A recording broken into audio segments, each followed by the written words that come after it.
Hey everyone, it's me, Clayton. I just got back from watching the new Marvel movie, Captain Marvel, starring Brie Larson, Samuel L. Jackson, Ben Mendelsohn, Jude Law, and a bunch of other people.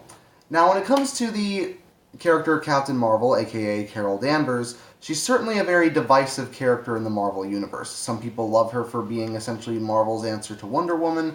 Other people feel that she isn't a good character at all, and that Marvel pushes her for the sake of being woke, so to speak.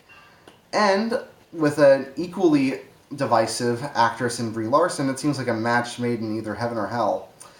So, when it comes to the Captain Marvel movie, I know a lot of people are also going to be very divisive about it, but personally, I had a lot of fun with it. It certainly isn't the best Marvel movie of the bunch.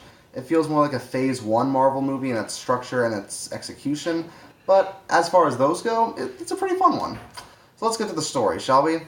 The story is that we follow Carol Danvers, aka Captain Marvel, as she tries to discover who she is when she's on Earth, and we also see that it's in the 1990s, so we get to see a few bits of the prequel stories of Samuel L. Jackson's Nick Fury, as well as the war between the race of Skrulls and the race of the Kree, two alien races in the Marvel comics universes. But that's all I'll say about the story without spoiling anything. So, what did I like about the story? Well, I liked that it basically took the Skrull and Kree War storyline from the comics and looked at it from a new point of view. A point of view that I rather liked. The one thing I always liked the Skrulls as shape-shifting aliens, and they do take advantage of that power very well in this movie. I personally think they should have used the shape-shifting gimmick a little bit more to create some distrust in the cast. It's used a couple of times, but it's kind of downplayed in my opinion, despite the fact that the effect for it is really great. The Kree, they're pretty much the same Kree race that you have seen from Avengers, Earth's Mightiest Heroes, and the like. And you even get to see Ronan the Accuser at one point, though he doesn't get to do much. But yeah, the Kree seems fairly typical when it comes to its alien race type. You know, the typical noble warriors, but they also happen to have some different personalities mixed in with it. You know, sort of typical stuff. The fact that the movie takes place in the 90s certainly allows for a lot of nostalgia and allows for a lot of jokes of that time period, and for the most part, they're used pretty well. I don't feel too many of them are overplayed, but if you like stuff like Furbies, Blockbuster Video, Radio Shack, and the like, you'll get a few laughs out of those. But though I got more laughs out of the witty banter between all the characters, because if there's one thing Marvel movies know how to do well, it's witty banter.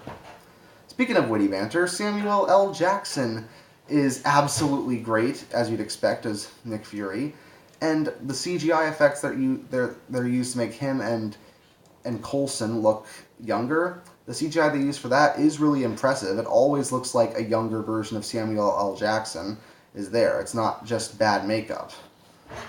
But of course, the big deciding point is how I feel about Brie Larson as Captain Marvel.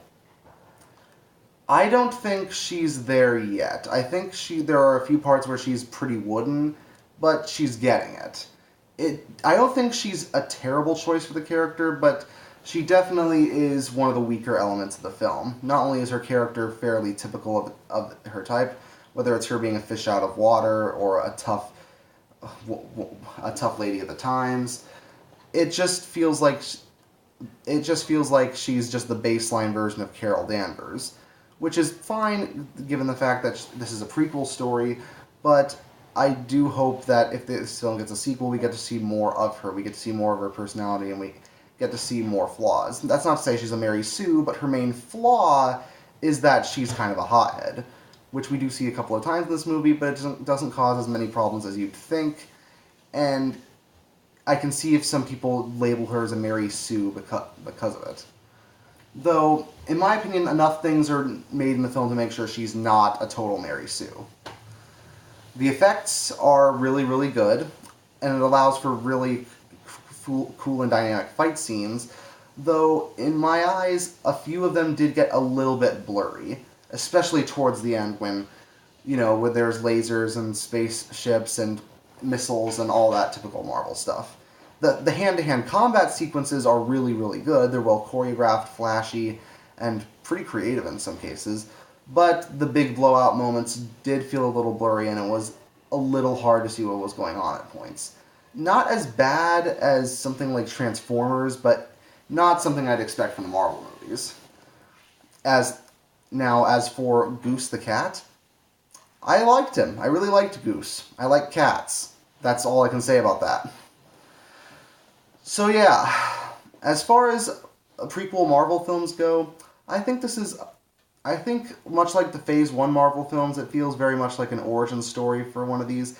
And as far as the connection to Avengers Endgame is, you'll be able to see the connection with Avengers Endgame even if you don't see this movie. So it's not required viewing, but I do still recommend it. It's a fun prequel story that lets you know what Carol Danvers is all about, and despite a few changes, it tells its story very well, and I really want to see more out of it. So I give Captain Marvel an 8 out of 10. See you next time.